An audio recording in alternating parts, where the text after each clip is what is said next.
Is that the? It's a Xi 8. It's not a flip. It's a Xi 8, but it shoots. Sure, let's go with that. Huh? The Xi 8. The Xi 8. It sounds like a Terminator. All right, Kirby.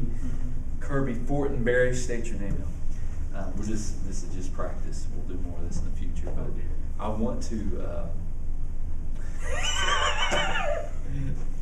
just leave it running because right now all I really want to do is make sure the footage is going to look good on the screen. Man, we could totally like make bloopers out of this stuff. So okay, so let's talk about the Cowboys. Trenton, come on, let's talk about the Cowboys. What is the problem, Kirby? What's going on with the Cowboys? No, it's a question of what's right.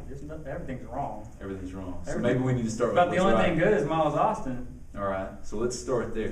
What do we need to do to get the rest of the team on Miles Austin level? Right now, just got to be with coaching because so far they're not doing the job and players don't believe in them. So somehow players need to believe in the coaches. So you're saying the players don't believe in the coaches? No, they don't believe in the coaches. How does that work in a game setting? Well, like the first game, when then the half, Romo just flipped it to choice, and all they needed to do was just take a knee in the half. But no, they wanted to go for the touchdown. Well, that caused a turnover, 7 points. So there's no now after that there's no trust between them and the players. I see. Yeah. Who was it that made that call? With the Jason Garrett made the call. So you said, and now you just told me off camera that Jason Garrett gets paid more than Coach Wade. Yes, that's what I heard. About significantly more. Like over $1 million or something. Yeah, because. Now, why is that?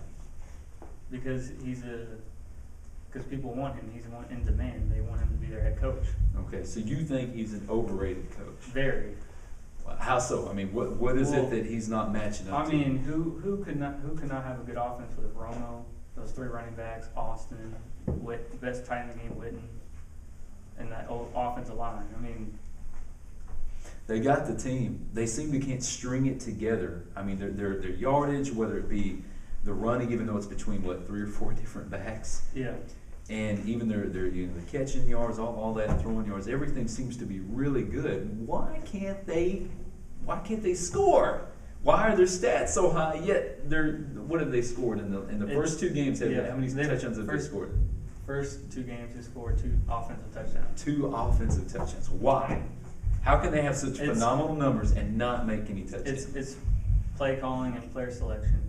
You don't really need Felix Jones in the red zone because Barber just wear and tears the defense, and then you can throw it to Austin, Witten, Roy sometimes.